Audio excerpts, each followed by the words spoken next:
to access to justice. And in particular, what we could see as enhanced public service delivery using technology. So I actually first interacted with the mediation from the client side, meeting Laura Keeley, who's the founder, and the rest of the team. And Laura's had an interesting sort of journey that I explained because it kind of yin-yangs those two together. So Laura was a commercial lawyer. She had a mergers and acquisitions background where effectively you are doing everything you can to try and avoid court. So that you can keep your costs down, et cetera, et cetera. She then became a barrister and went to the bar, where, of course, everything is going to court necessarily, and thought to herself, if somebody resolution-minded had seen this, then it would be resolved much sooner. So why don't I create something where party A can say, this is my issue, this is who party B is, align them with a mediator, and then it's all sorted, so that the matters that don't need to come to court don't go there, and so that court can really focus on the matters that need to be there. So Laura first started a mediation in 2017. And it launched in 2019, and then voila, COVID hit. So the original idea of effectively straight-to-consumer mediation very quickly grew, with courts knocking on the door saying, can we do this at court level, at tribunal level, at state level effectively? So there's been an evolution of a mediation to now have these sort of three specific areas where we've got the specialised technology and incredible sort of engineers in this space. We have in-house expertise in our legal innovation team. So we have experience from practicing lawyers all the way through to court administrators who've worked with the Judiciary. We have a client support team who are all, mostly legally trained as well, who will sit in on matters, et cetera, et cetera. And then we've got the expert panel. So the panel of mediators that Laura initially curated has come with us along the journey. And we now curate panels depending on our clients and what they need from those particular areas.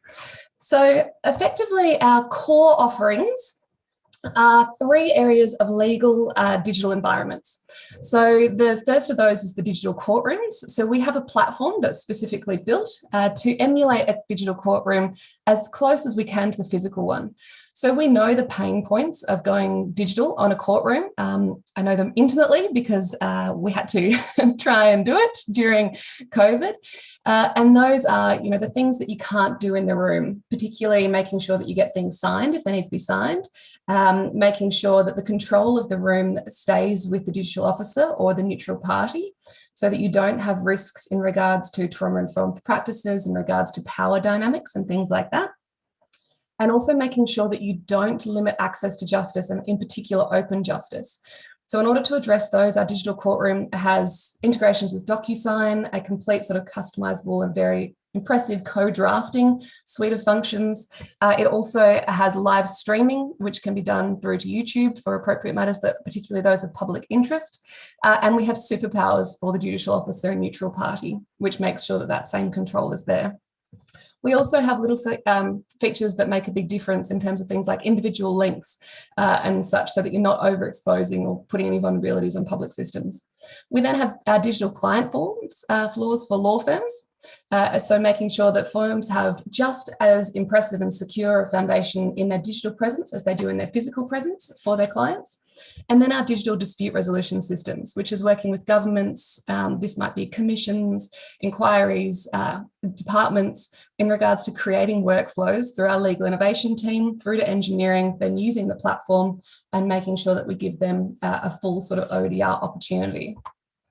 So in regards to our main sort of areas and disputes that we sort of aim for and touch on, there's definitely a hockey stick in regards to trust building, which is such a crucial part of ODR, and in particular in regards to people wanting to take up this type of technology. So we've now worked with sort of enough big areas and courts in Australia that sort of we're slowly starting to see people go, okay, yep, great, fantastic, the trust is there, and what do we look to next? And then in the case study in regards to the dispute resolution systems, we've just built a very interesting platform for Sports New Zealand, which was effectively a global offering for the whole of Sports New Zealand as a country, from grassroots through to professional level sports, offering workflows of mediations that are then triaged by people in our team, passed through either early resolution or through our own platform, mediating it with a panel that we've curated specifically for them. So that's sort of a very broad range in regards to the three digital legal environments that we cover. In regards to sort of what we've learned, I would say that one of the most crucial things when you're talking about ODR is to not defend it to a point that you make people fear that there is no place for face-to-face justice. It's really big pain point for people that are in face-to-face justice who are often working in very intense environments, for them to try and conceptualize a whole ODR world. It's much easier to take incremental steps and take a sort of piece that can work for them and build on that.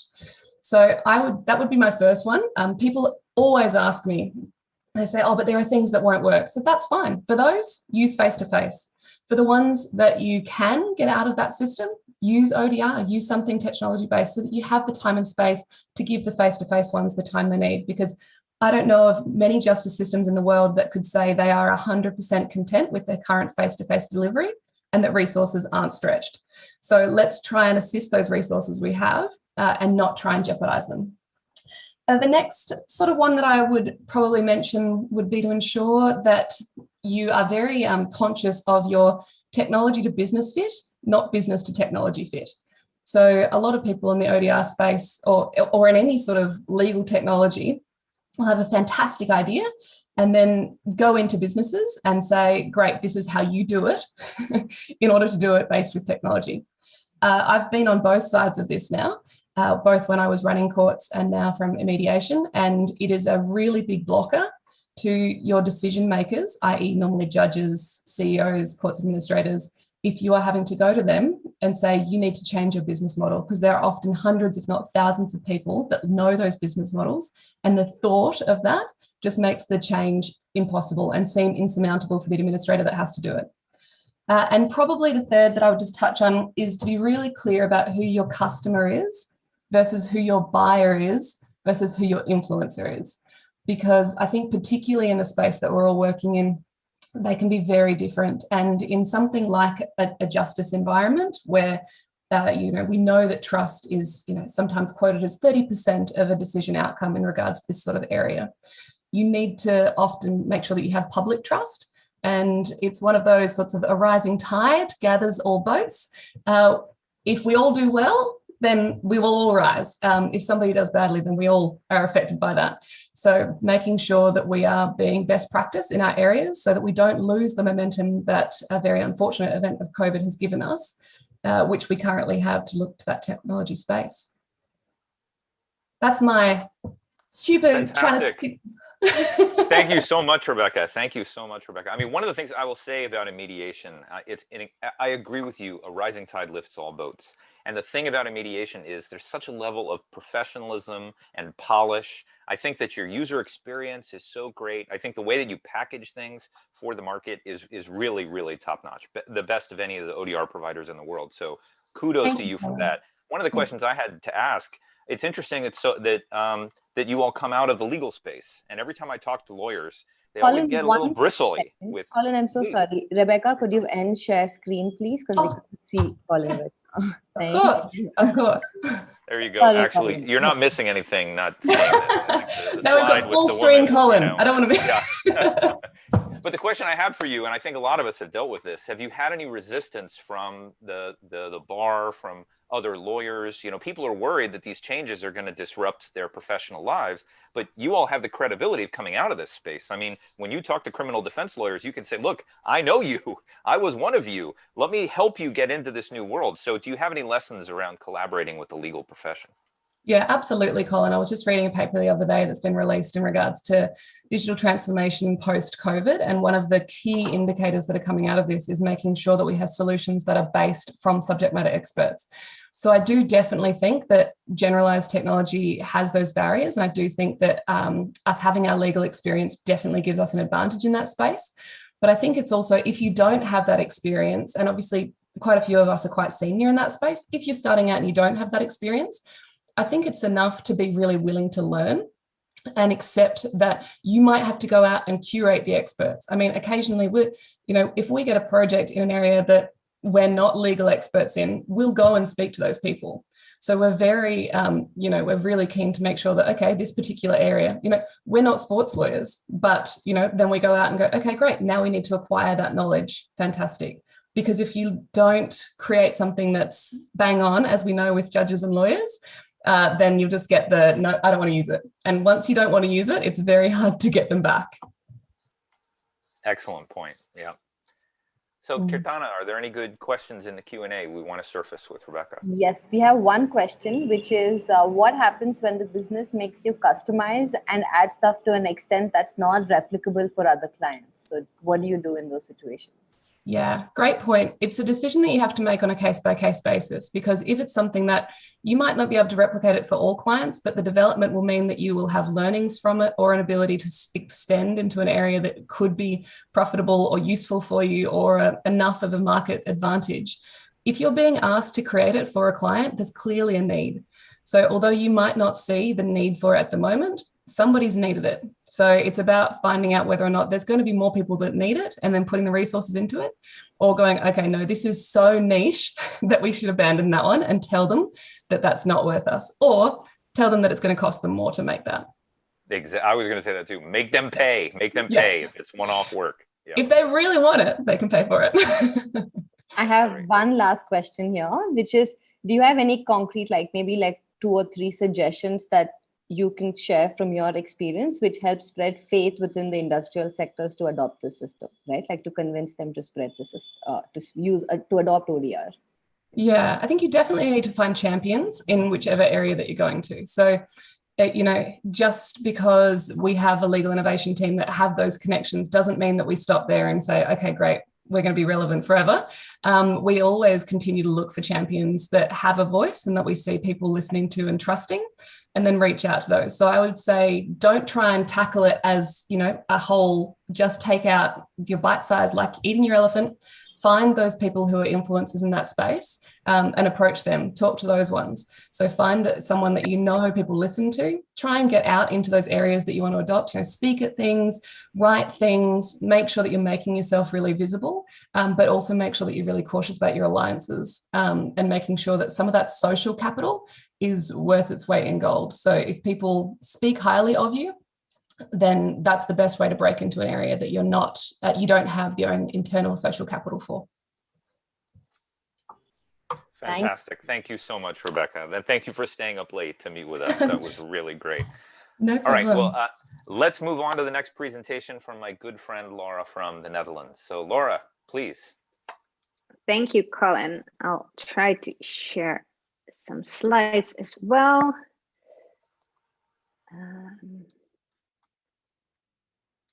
Are you seeing this? Yes. It works, right?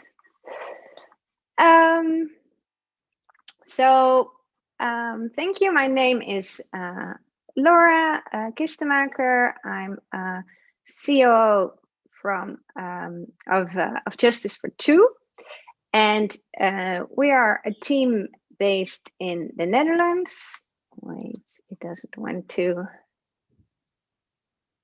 go to my next slide.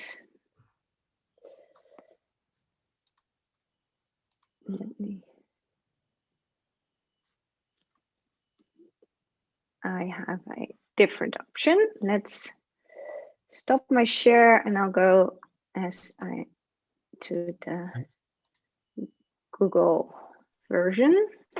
Just to reassure you, even us technology wizards, we have to wrestle with PowerPoint. There's no way around it. You can have a PhD in computer science, the slides still won't advance. So exactly. So maybe I have more luck with our big friend Google.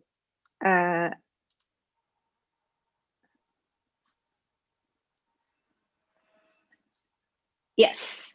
So we're a team of. Sadly, Laura, I can't see it. Yeah. I don't know if anyone else can see it. We're only getting a white screen now. Oh. We were a little bit luckier with PowerPoint, but I'm sorry you couldn't advance the slides. But yeah, we can't see your Google slides.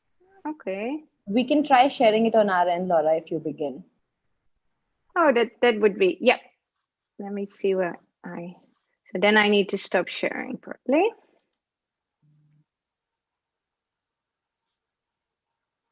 So here's a good lesson for all of you. Have a plan B. So Laura sent her slides to Agami, so we have a backup plan. So that's great. So maybe I'll just Laura, begin. I'm just getting it done. You could start. Sure. Yeah, so we're based in The Hague, in the Netherlands. We're a team of around 15 people, and we've organized our team around products, client contact, and marketing.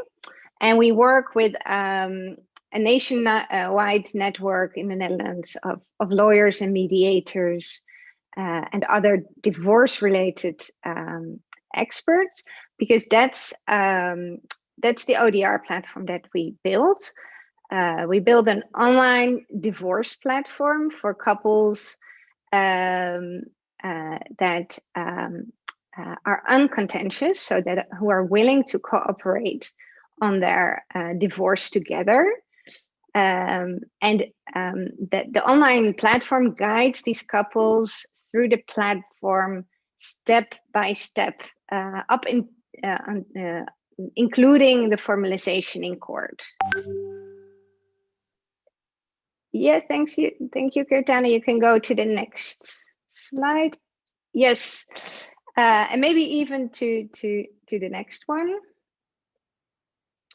So here I made some screenshots of our website that I run through Google Translate, so it makes a bit more sense. So in addition to explaining our product, how it works,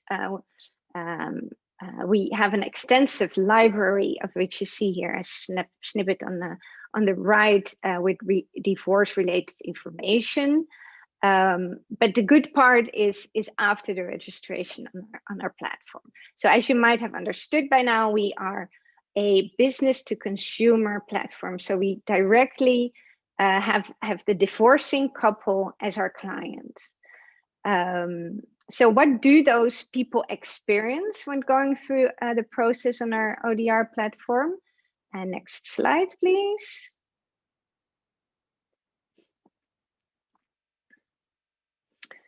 After their orientation on our website and finding the information they need, they register on our platform, and parties can then complete an online intake.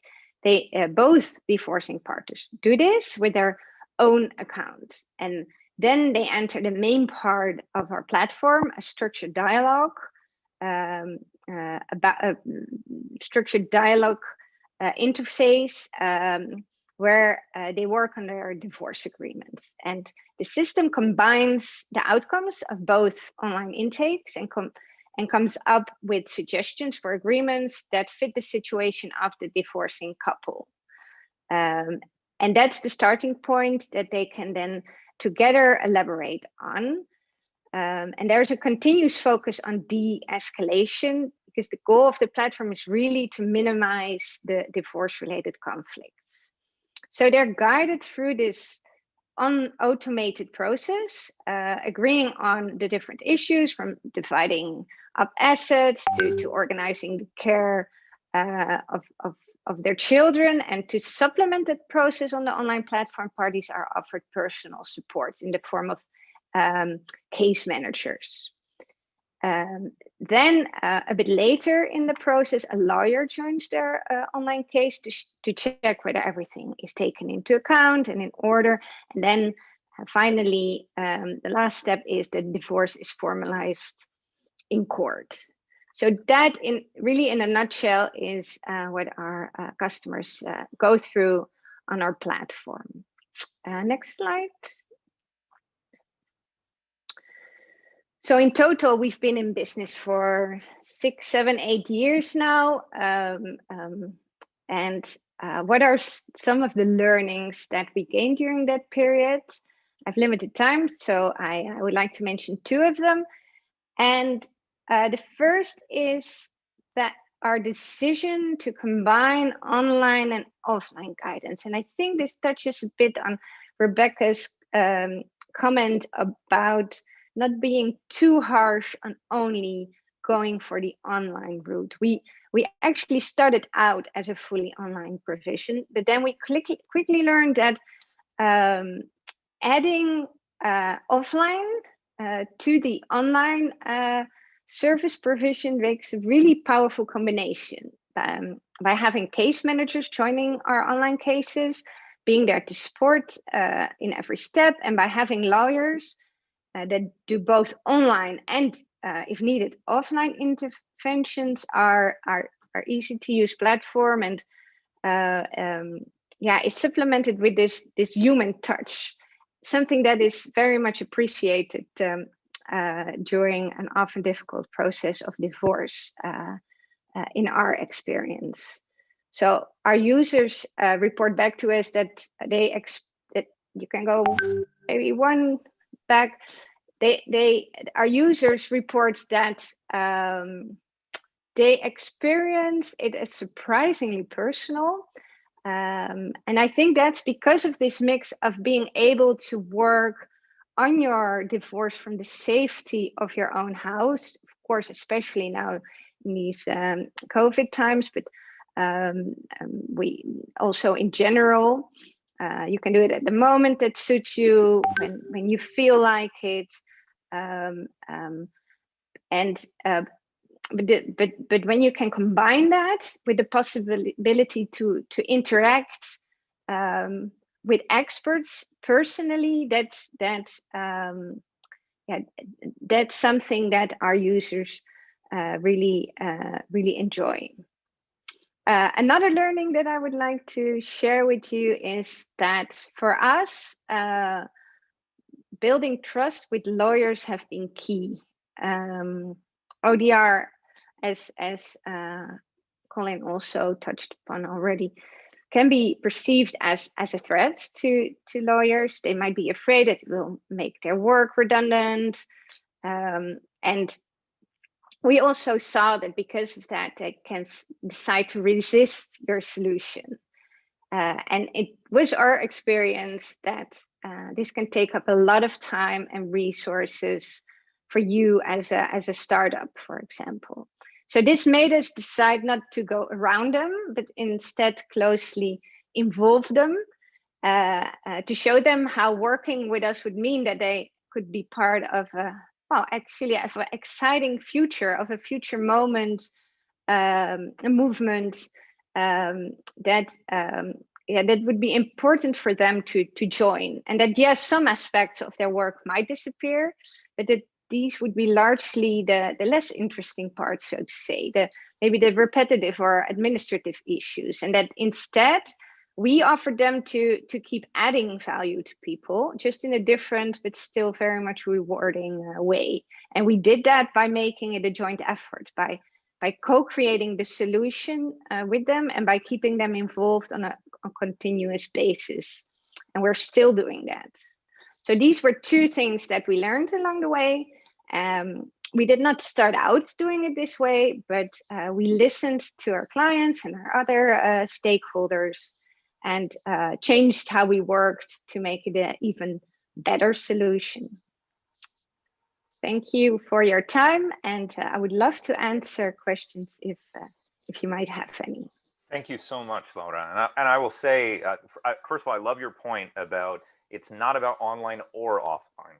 I think it's a way to combine the two. It's a false dichotomy to think you have to pick. But one of the things that I think is really a signature of Justice for Two and Wietelkar is the deep roots. I mean, just so everyone knows, Laura was the key person in the Rechtvisor project that we worked on with the Dutch Legal Aid Board, which also was in this space. But that grew out again of the Hague Institute for Innovations in Law. And I think the signature of all of these initiatives have been deep engagement with the community, talking to the lawyers, talking to mental health professionals, talking to civil society stakeholders. The legitimacy that Laura and her team have in this space is a huge, huge advantage they have in trying to get traction for these services. So I guess, Laura, the question that I would put to you is, how can you listen to that community? You said you've done a lot of learnings. I mean, you may have assumptions at the beginning about how this all works, but then you go out and talk to the users and you realize, oh, wait, some of our assumptions were wrong. So how do you factor that into your strategic planning for Justice for Two? Well, you need to plan it on all levels, I would say. You need to plan it and with all your stakeholders, first of all with your clients, for the people who you build the platform, but then as you mentioned, all those stakeholders around it, the civil servant, like the courts, all have a vital part to play in our in the way we work and how we offer our solutions. So the testing on all those levels is very important. And we still do that every day. So we spend a lot of time talking to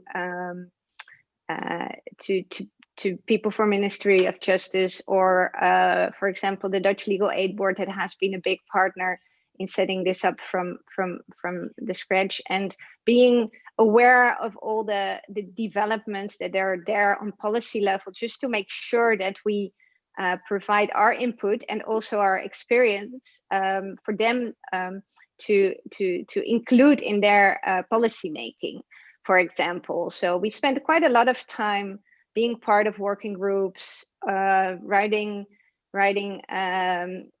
papers for them to use.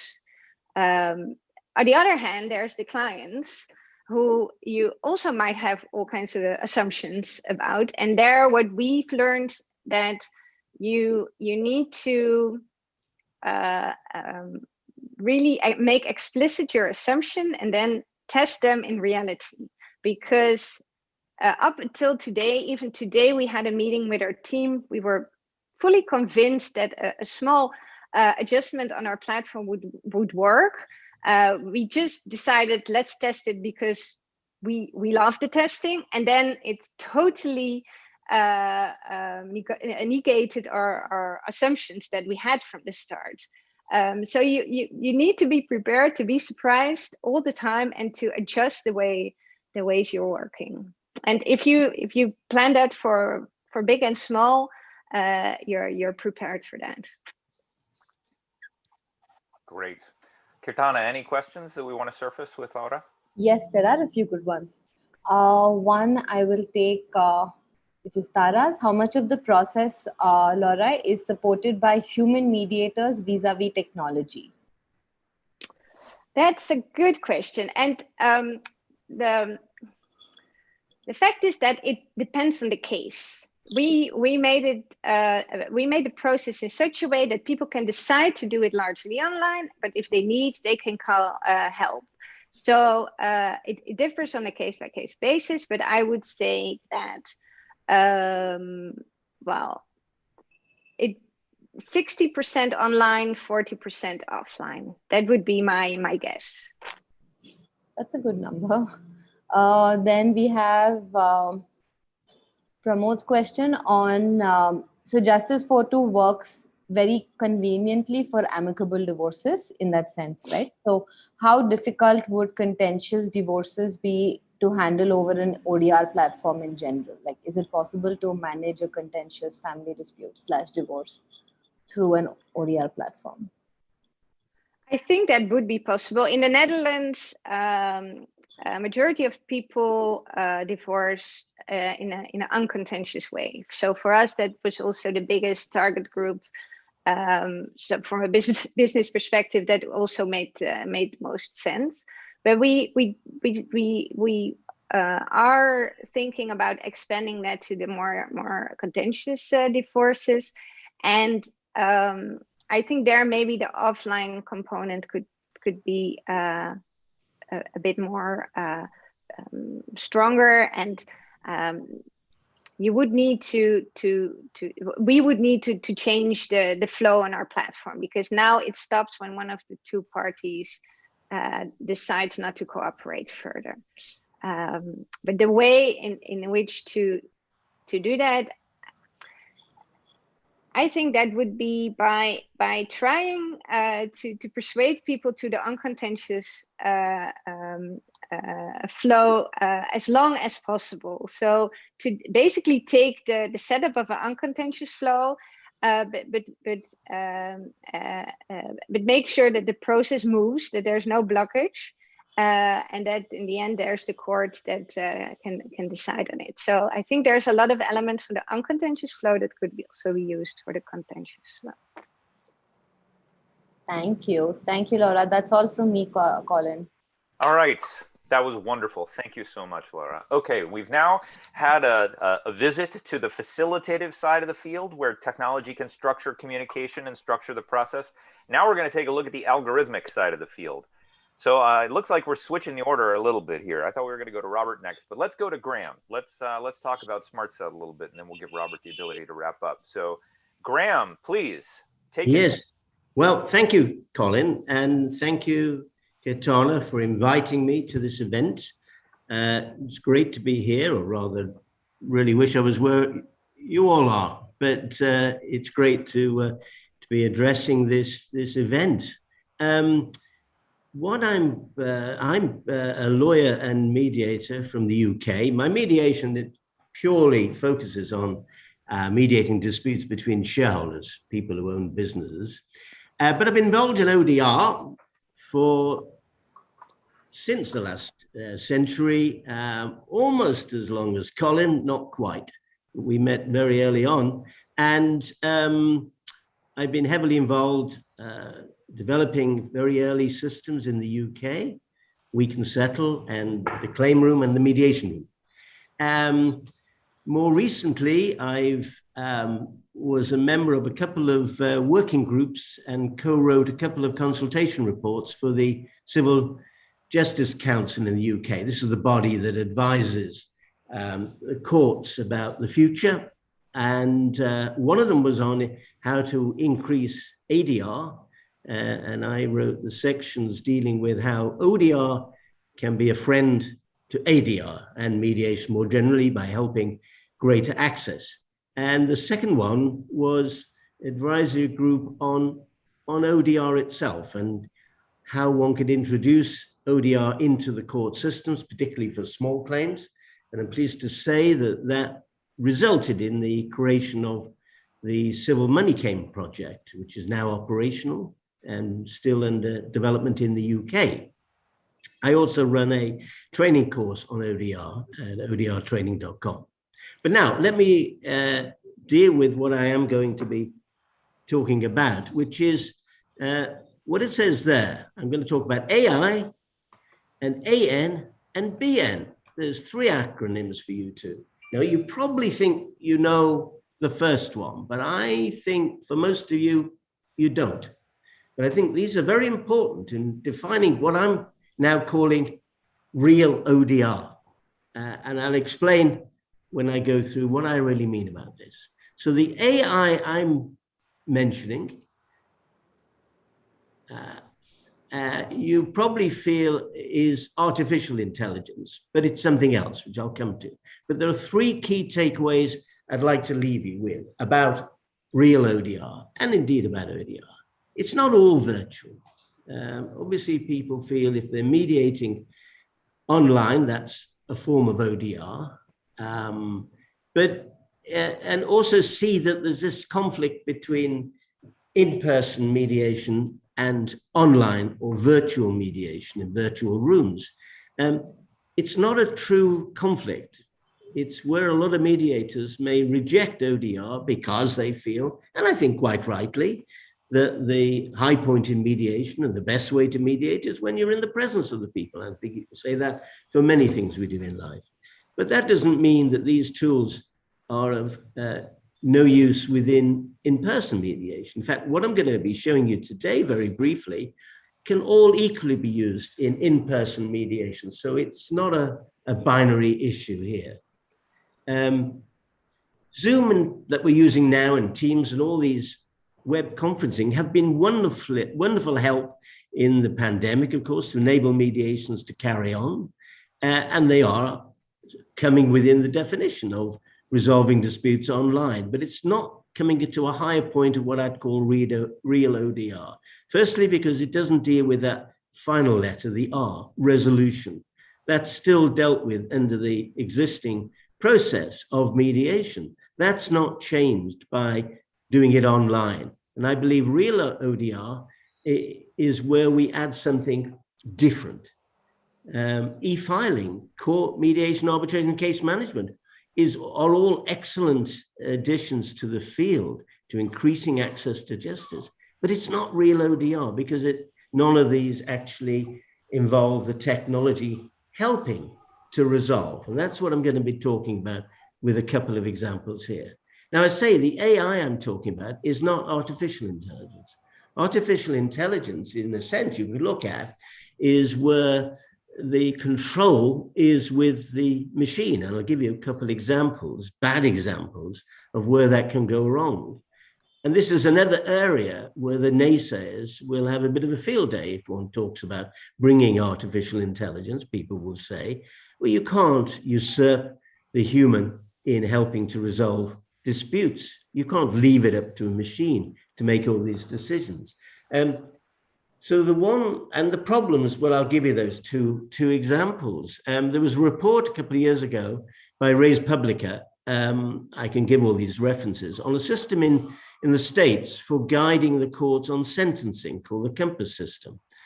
And it would number crunch and do all the work that artificial intelligence had been programmed to do using the database. And it would tell the court what the risk is of this person committing a crime again within 2 years. And the courts can use that to guide them in sentencing. Well, they, in Res Publica, researched over 7,000 cases in one particular county in Florida and followed them over 2 years. And it found that, in fact, 80% of them, in 4 out of 5, did not, in fact, commit a crime. And though they'd been given harsher sentences, clearly that was an unfair result of artificial intelligence. In China, a few years back, they have an AI system that, in order to cut down on jaywalking in the street, monitors the roadways in the center of the city to identify, I think this was Shanghai, jaywalkers, and they in fact would then find them and publicly humiliate them with images and their name on screens. But they included a woman on one occasion who wasn't anywhere near the place that she was said to be jaywalking. They recognized her face. She was in the middle of the road, but the face that the camera saw was simply her face on an advertising post on the side of the bus. Graham, I'm going to use my moderator's privilege to goose you along here because we won't have enough time for Robert. So okay, so the one, I'll be very quick. The one I'm talking about is augmented intelligence, which gives a helping hand to the human to keep controlling. So augmented intelligence has got 2 spokes to it: anonymous negotiation and blind negotiation. In anonymous, and I'm going to show you quickly examples here, is where an offer is put forward, but the offeree receiving it doesn't know the identity who has made that offer. And in blind negotiation, the offerer is known, but not the offer. You could also include outcome prediction, guided pathways, and others to be invented coming within augmented. So the whole point, the AI, I think that's important to ODR and real ODR, is that AI that actually helps and empowers the neutrals, whether it's a mediator, arbitrator, or judge, to actually help resolve in a better way. So anonymous negotiation, and this is part of one of the systems of Smart Settle, offers can be put forward and the person receiving doesn't know if that's been actually put forward together by the machine from the information it's learned, or by the mediator, or by the respondent, the other party. And that has the value of enabling the parties to look at these proposals objectively and without any concerns and negative psychological factors coming into it. That happens. And I'm not going to really have time to show this, but this is a screenshot from how Smart Settle Infinity does deal with this. This is a way in which they're dealing with an employment dismissal dispute. And each of these horizontals deals with proposals, a package, a green package here and an orange package. And the parties move these flags along the line. Here we have all the various proposals that are put forward. And you see, most of them are called suggestions. You don't know whether it's a suggestion by the machine, by the mediator, or by the other party. And that will make it much easier for the parties to focus on actually trying to reach agreement rather than the personal conflict underlying the dispute. blind negotiations, Smart Settle 1, otherwise known as blind bidding, is really to help resolve a single issue. It enables offers and counter offers to be made without the other party knowing, but under certain rules, it will declare a settlement if that is reached. You're seeing here the way the system looks with some flags to explain. What's happening here is above this line, there are offers and proposals that the other party sees, but below it are secret bids. And here it's settled a case at 59,000 where the claimant was seeking 65 and was initially being offered 50. I don't have time to go through this, but I can leave details of links to videos that will explain the system. But again, this is helping the mediator to bring about a settlement in a way that he couldn't do without that facility, that technology. And I think this is the way forward for real ODR that will help it. Key takeaways: nothing's declared unless it's in the figure within the specified bidding of both parties. Very important that people don't get the idea that the machine is going to make a settlement for them. And that's also the case with the previous one. It's constantly nudging the parties to move more quickly and rewards the party who makes greater effort to settle. And the bit that I like, finally, is that it enables parties to reverse bid. So a respondent who perhaps is exposed to costs, maybe costs of the other side if he loses, and certainly his own costs. The longer cases go on, we know, the greater that cost. So really, there's a benefit in a respondent offering quite high early when costs are low, because that will total a lot less of a spend than, in fact, letting it carry on and being very slow at making bids until he gets maybe a settlement at a lower amount than he would at the beginning, but he's got massive costs that make the overall spend. When you're using visual blind bidding, it's called, with Smart Settle 1, you can put in and try out higher offers early on, knowing that if it's not accepted, doesn't create an agreement, you can withdraw them. You can go back later. So again, this is where it empowers both the parties or a third party neutral, such as a mediator, helping bring about a resolution. So there we are. Apologies if I've gone over my time. No, excellent. Thank you so much, Graham. You know, I think the saying is at an advanced level, technology is indistinguishable from magic. And I think Smart Settle is the ODR example of that. I highly encourage you to visit smartsettle.com, try out the platform. Graham, I did post a link from Ernie showing off the Smart Settle platform resolving the United States election dispute.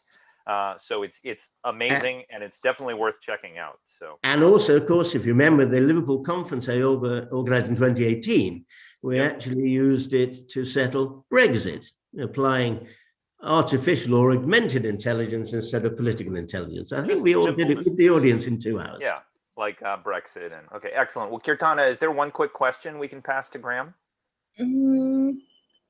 There is, I think, they aren't specific to Smart Settle. I'm seeing a few questions here, which is...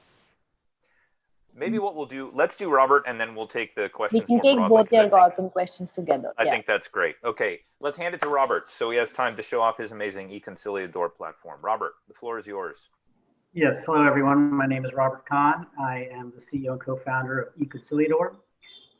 It is a fully automated online negotiation platform that leverages artificial intelligence, big data, and machine learning. Let me try to share here my screen. Just let me know if it's showing up, loading up correctly.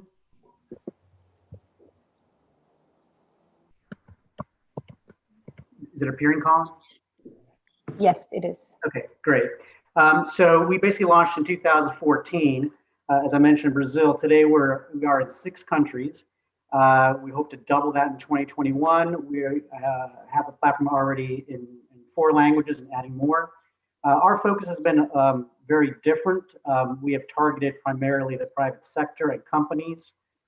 We work in all sectors, as well as handling not just the civil cases, but also labor claims as well as customer service and other issues, depending on the client's needs.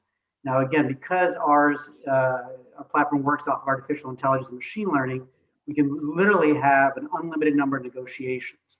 And that's, as we'll go into more detail here, is based on the necessity and the high volumes of cases that are being presented. The way we're able to do that quickly is basically we have our proprietary algorithms that we then couple together with the client's settlement policies, and that allows us to then automate the entire process from end to end. Sure, issues come up, questions arise where there is sometimes a need for back office to do small little follow-ups, but generally, our goal is always going to be to try to be 100% automated. So, we do see the need for platforms that require mediators, whether it's a family law dispute, certain complex issues, maybe construction, engineering. I think that requires obviously a lot more human intervention that platforms can assist with, but we tend to focus more on what can be done in an automated way. Now, why is that? A quick overview about Brazil and sort of how there's a lot of similarities with India. The Brazilian legal system was basically on the brink of collapse. Literally, it crossed the 100 million lawsuit mark in 2014. The courts were literally going bankrupt. There was no way to handle all these cases. So in March 2016, luckily, especially for ODR, they did require conciliation before any kind of hearing.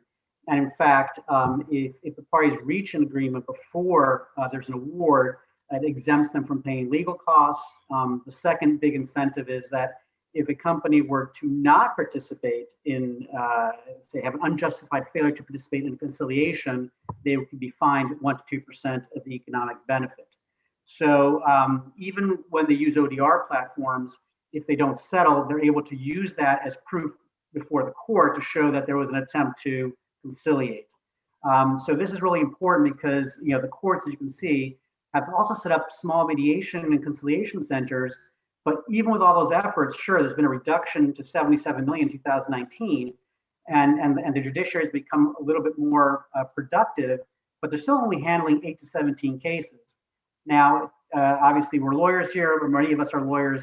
I won't make you do the math, but you're literally looking at about 12 and a half years that it would take to resolve all of those cases, assuming no new cases came in. And there were 23 million new cases that were filed last year, increasing by 6.8%. It's very easy to file cases in Brazil. Here's a picture of an airport. Every airport in Brazil literally has a small claims court, for example. Access to justice is very simple for consumers, especially small claims court. It can be up to $7,300 approximately. And in fact, many folks file on their own. If it's below $3,600, there's no need to have a lawyer. There's also been an incredible amount of embracing of technology in Brazil. Whereas 10 years ago, only 10% of claims were filed electronically. Today, it's now at 90% and growing. What does this mean? Exponential growth in cases, data, companies are still being flooded, the courts are being flooded. And so, interestingly enough, although the courts do attempt to provide conciliation hearings and services, more and more they're trying to push this back to the companies, forcing the companies to find solutions. So that's also very encouraging for ODR platforms that continue to grow in Brazil, because we're able to provide them with the solutions that they require, because they can't just simply continue to use outside law firms or handle it internally. Some of the lessons learned that you guys may be seeing in India. Every company claims to be an innovator. Every company is a pioneer. They love with all their marketing that they do. But for ODR, nobody wants to be the first. So you are going to see those hurdles, trying to convince them that this is a solution. This is perfect. Is it going to handle every single case? Obviously not, but a large volume will be handled, and it continues to grow. Some challenges that you'll see with companies is that they do not have very good quality in terms of their case management software and information. That data, there's privacy laws that are coming up that are causing also concerns in security. You'll have to work through all those to give that comfort to the companies. And then IT departments is a 4-letter word. Do not try to do integration. It will take you years to get through those hurdles. So you need to come up with creative solutions to be able to still handle the cases without actually doing a full-on integration with your customers. How did the judiciary and lawyers react to ODR in Brazil? You may see the same thing. Obviously, there was initial skepticism. When we first launched in 2014, we actually had a couple of judges who asked the parties to come down to court. They couldn't believe somehow that we had settled online. And the parties had to say, no, we really did. And we came to an agreement. Today, that's not an issue. Again, at a necessity, judges, courts are embracing, they're happy. The more cases that ODR platforms can resolve, less for them to handle, and they can continue, reducing that overall caseload that's sitting in the courts. So it's a win-win. Even the lawyers themselves, we have had cases where we'll send out an invitation to negotiate. The lawyer will come in, and all of a sudden we'll get back 5 settlement agreements. When you do double check what's going on, you'll find out that actually, the lawyer said, well, I like this so much, I had 4 other cases. And you'll say, well, no, it doesn't work that way. Let me check with the client if they want to settle those cases. And law firms have a lot of pressure to increase the number of settlements. And obviously there's a huge pressure also on legal fees. Legal departments are always looking to reduce. So we have clients who are companies, but we also have a lot of clients who are law firms. And so we're seeing this, and the same thing is happening in every country we've gone into, that we're seeing the same pattern. Now, what about consumers? Will they want to do this? There was skepticism in Brazil, similar, I think, to India, where folks thought, oh, people want to come in person and plead their case and cry in front of the manager and see if they'll help them. Ultimately, once they've tried it the first time or even before, it literally takes them less than 5 minutes is the average time for them to negotiate and settle. No need to waste time in traffic, no need to go down to court or to the local branch of whatever company's office is and fix this. And so this has been a huge, huge change for them. It's a fully responsive system. So more than half of our users actually are negotiating on their cell phones or tablets. And again, 24/7, anytime, anywhere, because there's no mediator that they have to engage with. It's not working hours. There's no limit. So that's also a big improvement. A key thing that I would say too that we've seen over time is an evolution. You cannot just be simply a negotiation and settlement ODR platform. And so we have added a whole bunch of additional services and modules so that we can not only know as soon as the case is filed against any of our clients, we're able to do the triage, extract all the information, organize it for them better, fixing that whole issue on the quality of the data. So we know, plaintiff, defendant, value, type of case, which court, all that information can get organized by our AI and machine learning to basically do the work that was all done before manually with data entry into their case management software. But we also monitor the cases. It's important to know, was there any decisions? Because that would impact whether or not you can negotiate and settle that case, especially when you talk about high volumes of cases. Again, we have literally handled hundreds of thousands of cases. There's no way to manually do that. And obviously at the end, once you have a settlement, also, we're able to file that settlement with the court. There's needs for dashboards. Everything is numbers now, KPIs, key performance indicators. General counsels, legal departments, they don't want to know about legal jurisprudence and what your legal defense claims are. They want to know numbers. That's what they have to report to their CEO, their CFO, and they're focused obviously on reducing costs as well as seeing this as a customer retention tool. So we continue to work on improving our artificial intelligence, having the platform identify opportunities to perfect the settlement policies. In fact, every one of our clients has actually tweaked as a result of the data that we generate and advanced analytics to be able to change those settlement policies to actually improve and drive results. So we're working on some chat bots and some other functions like that. But again, automation is our goal. So in the future, what we're hoping to get to, obviously, is a 100% automated system. We're getting closer and closer. That's going to help us to predict and improve the chances of settling the cases. But I said our approach has been, again, very different than sort of trying to sell to a court directly or relying on mediators or arbitrators. We believe that a vast majority of the cases are solvable, are simple, and can be done 100% by the machines. And so today we have many clients where we're settling as high as 92% of our cases. So it's been quite effective and very successful. And with that, I will now leave it, I guess, for questions. Absolutely. Thank you so much, Robert. I think eConciliador is the future of ODR. Automated, algorithmic, scalable.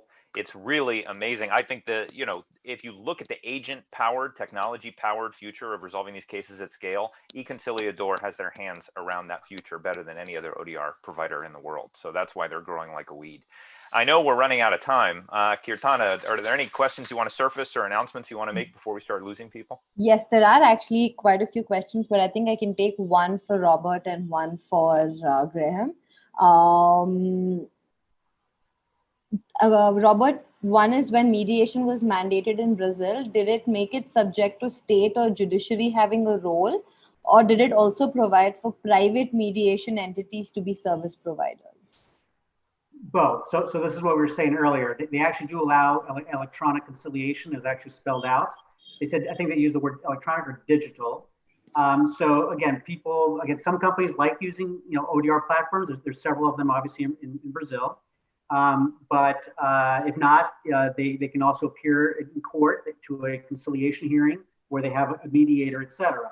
So again, you get a mix. Some consumers, some lawyers, they are kind of more old school. They really want to go do that. We find more and more that they'd rather do the automated online option. You know, as I mentioned earlier, you know, folks are, a lot of times they'll negotiate a case, and they'll say, hey, what are your other clients? What other companies? I have a whole bunch of other cases. I want to just knock this out quickly online and be done with it.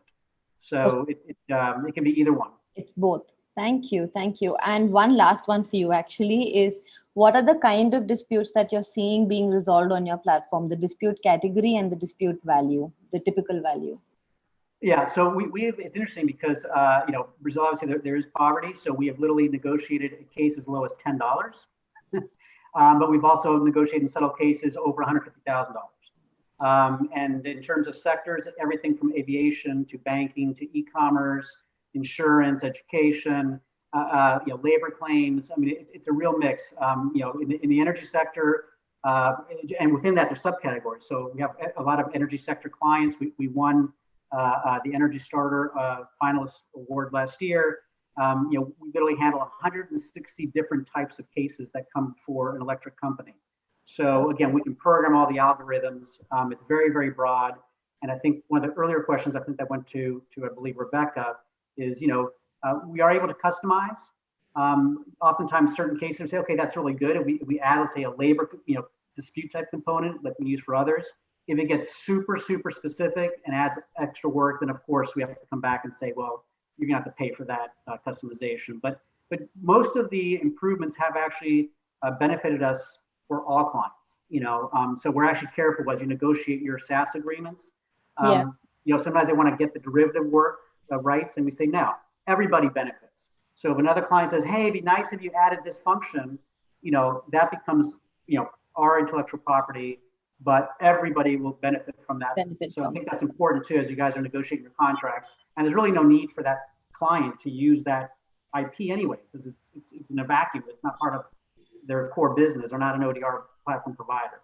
Thank you. Thank you, Robert. Graham, I'll direct this last question to you before we close, which is what has been it's two parts of the same coin, I think. What has been the response of politicians and governments to ODR? And also, usually we've seen that government companies, enterprises, don't want to go down the settlement route. They don't want to come across like they're settling. So how do we bring such parties in? Graham, you're on mute. Oh, sorry. Unmute, thank you. So far as UK is concerned, there has been money put in of significance into the digitalization in general of the courts. As I said, there was the report that I co-wrote that recommended how to actually do an online court, an ODR within the court system. So ODR doesn't just offer itself outside of the court system. That's in operation. In development at the moment. So I think that side of it. Regarding the judges, there has been encouragement, and this really possibly covers the second question. How do you actually get people motivated to want to participate? Well, we're still away from compulsory mediation, and I think obviously ODR would benefit from developments of compulsory mediation, such as we just heard from Robert, applies in Brazil. There isn't any, and it's quite controversial. But what is happening increasingly is that whereas normally costs follow the event in the UK, so the winning party gets a large chunk of his costs, not all of it, paid by the losing party. Where there has been an invitation to mediate and will include whether ODR within that, particularly these days with web conferencing, a lot of the mediation is online, that in fact, if there's an unreasonable refusal to mediate and the case therefore carried on and went to final hearing and a decision was taken, even if the party who refused without good reason wins the case, they will often be punished by not being given their costs. And quite often in cases, the costs can be more than the amount that they end up having to pay. So that pressure is helping, but things are moving. And I think ODRs has a role to play more generally in facilitating, giving more options, and actually, whether you mediate online or offline, giving tools that will actually empower the neutral to do his or her job more effectively and reach more greater settlements. And so I think it's about, as to, I'm not quite sure to say that there's, I've not really seen, as is suggested in the question, any general reluctance in industry and commerce to want to settle. But obviously, I mean, take the insurance industry, of course, as a whole. It's all about the costs and the bottom lines that they're paying. Yeah. Anything will help. So I don't think there is, but I think it's down to the cost side of it. If you don't settle, what is the additional cost associated with it? Thank you so much, Graham. I would like to thank all of you for showing across 5 different time zones, from early morning to late at night. I would like to thank all the attendees, and with this we come to the end of day 2. Tomorrow we have a really exciting lineup, which is about 3 enterprises in India who are adopting ODR right now and them talking about their experiences. So see you all tomorrow. Thank you. Bye, everyone. Take care. care. Colin. Bye.